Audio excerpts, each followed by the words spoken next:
नमस्कार, मी श्वेता. तुम्ही बघताय TV9 मराठी. TV9 विशेष मध्ये तुमचं स्वागत. सुरुवातीला एक महत्त्वाची आणि सविस्तर बातमी बघूया. दिल्लीतल्या विद्यार्थी आंदोलनामध्ये झालेल्या दगडफेकीवरनं चंद्रकांत पाटलांनी केलेल्या वक्तव्याचा विरोधकांनी चांगलाच समाचार घेतलाय. दिल्लीतल्या विद्यार्थी आंदोलनामध्ये जे दगड फेकले गेले त्या दगडांवरचे हातांचे ठसे थेट आधार कार्डशी लिंक होणार असल्याचा दावा केल्यामुळे चंद्रकांत पाटील चांगलेच ट्रोल झाले. त्यावरचा एक रिपोर्ट बघूयात. राज्याचे उच्च आणि तंत्रशिक्षण मंत्री चंद्रकांत पाटील यांनी केलेल्या एका वक्तव्यावर विरोधकांनी जोरदार चिमटे काढले. दिल्लीमधल्या विद्यार्थी आंदोलनाबद्दल कोल्हापुरातल्या पत्रकार परिषदेत चंद्रकांत पाटलांना प्रश्न विचारण्यात आला. यावर चंद्रकांत पाटलांनी अजबच उत्तर दिलं. दिल्लीमधल्या विद्यार्थी आंदोलनामध्ये जे दगड फेकले गेले त्या दगडांवरचे हातांचे ठसे थेट आधार कार्डशी लिंक होणार असल्याचा दावा चंद्रकांत पाटलांनी केला. अर्थात एका पत्रकाराच्या व्हिडिओचा संदर्भ घेऊन आपण असं बोललो असंही चंद्रकांत दादांनी सांगितलं. दिल्ली पोलिसांनी एक फार मोठा रिपोर्ट, तुमचे सगळ्यांचे परममित्र, माझे फारच परममित्र राहुल कुलकर्णींचा काल व्हिडिओ पाहिला तर आपल्याला चक्करच येईल ना. तर आपला राहुल कुलकर्णीवर आक्षेप काय आहे का बरं, ते तथ्यांच्या आधारेच बोलतायत. तर त्या सगळ्या आंदोलनामध्ये असणाऱ्या संख्येचं बायफर्गेशन त्यांनी दिलंय. तर त्यातल्या आदल्या दिवशी त्याच्यामध्ये त्यांनी असं म्हटलेलं आहे की तिथे पडलेला एवढं दगड पण आम्ही कलेक्ट केला आहे आणि त्याच्यावर साधे जरी बोटाचे फुटप्रिंट्स असतील तर ते आता आधारशी लिंक होतील.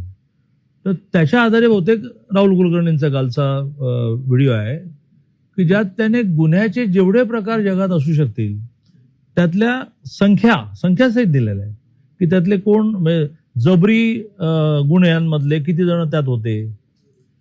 आता हे पण आहे ना, एका बाजूने राहुल गांधी आरोप करतायत की अमित भाईंनी हा लाठीचार्ज करायला लावला. दुसऱ्या बाजूने पोलिसांनी त्यांच्या ऍडव्हान्स टेक्नॉलॉजीच्या आधारे आकडेवारी दिली की ज्यामध्ये फॉरेन नॅशनल्स किती होते पासून आकडेवारी. मी नाही म्हणत आहे, ते पोलीस डिपार्टमेंट म्हणते ज्याच्या आधारे राहुल कुलकर्णीने व्हिडिओ केलेला आहे.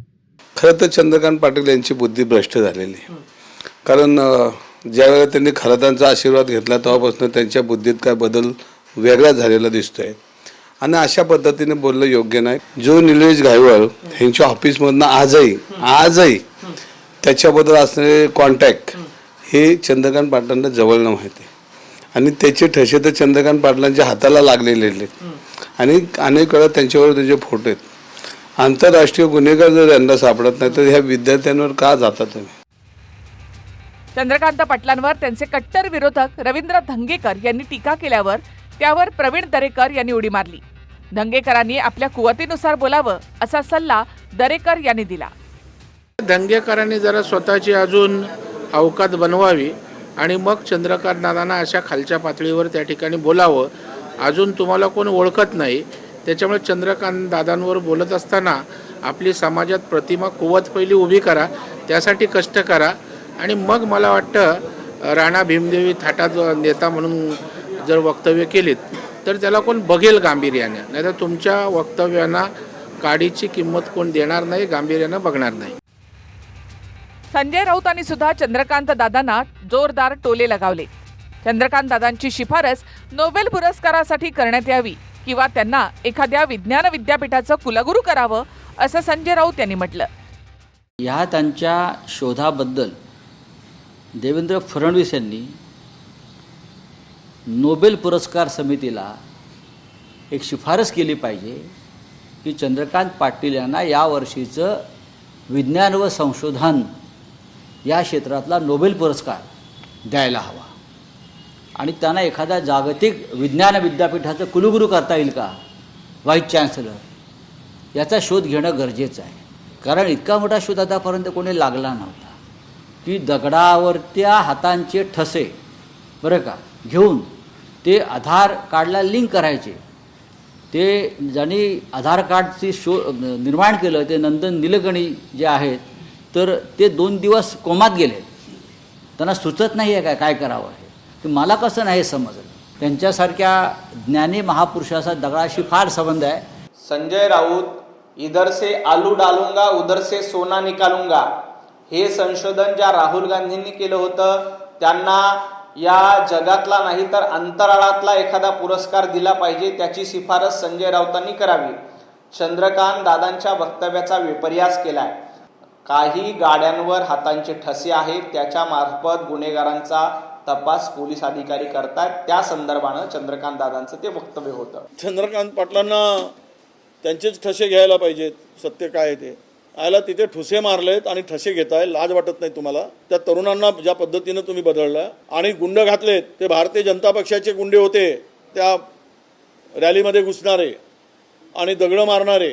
तुमच्या संवेदना संपल्या आहेत. सत्तेमध्ये, सत्तेच्या गरमीमध्ये तुम्ही संवेदनहीन झालात, म्हणून अशा प्रकारचे तुमच्याकडून उत्तरं येत आहेत किंवा प्रश्न निर्माण होत आहेत. आणि हेच या पक्षाला डुबवणारे ठरतील. हे काही नवीन भविष्य सांगण्याची गरज मला वाटत नाही. त्यांचं कशामुळे वाद चालू आहे याची कल्पना मला नाही, परंतु ही सर्व ह्या गोष्टी माननीय मुख्यमंत्री, माननीय उपमुख्यमंत्र्यांच्या कानावर गेली असणार आहे आणि या 2-4 दिवसामध्ये त्या संदर्भामध्ये ते बैठकही बोलवतील आणि असलेला वाद हे संपुष्टात सुद्धा येईल. दरम्यान दिल्लीमधल्या आंदोलनामध्ये केलेली दगडफेक ही भाजपच्याच गुंडांनी केल्याचा गंभीर आरोप अभिजित दिपके यांनी केलाय. आंदोलनाच्या ठिकाणी दगडांचा ट्रक कसा आला असा सवालही दिपकेंनी केलाय. पोलिसांवर जी दगडफेक करण्यात आली आहे ती भाजपच्याच गुंडांनी करण्यात आलेली आहे. सीजेपीच्या कुठल्याही स्टुडंट प्रोटेस्टरनी, पीसफुली प्रोटेस्ट करणाऱ्या माणसांनी असं केलेलं नाहीये, मुलींनी असं केलेलं नाहीये. दगडांनी भरलेला जर ट्रक उभा होता जंतर मंतरवर, तो कसं काय आला? तर हे सगळं बीजेपीच्या प्लॅनिंगनी झालेलं आहे. बीजेपीच्याच लोकांनी पोलिसांवर दगडफेक केलेली आहे. हे आम्ही आधीच बोलले, हिंसेचं आम्ही कुठल्याच प्रकारे समर्थन करत नाही. मुंबईच्या मुलांनी दिल्लीच्या स्टुडंट्सवर दगडफेक केली आहे. बिहारच्या मुलांनी दिल्लीच्या पोलिसांवर दगडफेक केलेली आहे. बंगालच्या मुलांनी दिल्लीच्या पोलिसांवर दगडफेक केलेली आहे. ज्या लोकांनी दगडफेक केली त्यांना अटक करा. 24 तास जागं राहण्यासाठीच्या प्रयोगाबद्दलचं वक्तव्य असो की चीनचं सॅटेलाइट पाडल्याचा दावा असो किंवा दगडांवरच्या फिंगरप्रिंट्स आधार कार्डशी लिंक करण्याचं वक्तव्य असो, या सर्व वक्तव्यांवर चंद्रकांत पाटील सोशल मीडियामध्ये चांगलेच ट्रोल झाले. Bureau report, TV9 Marathi.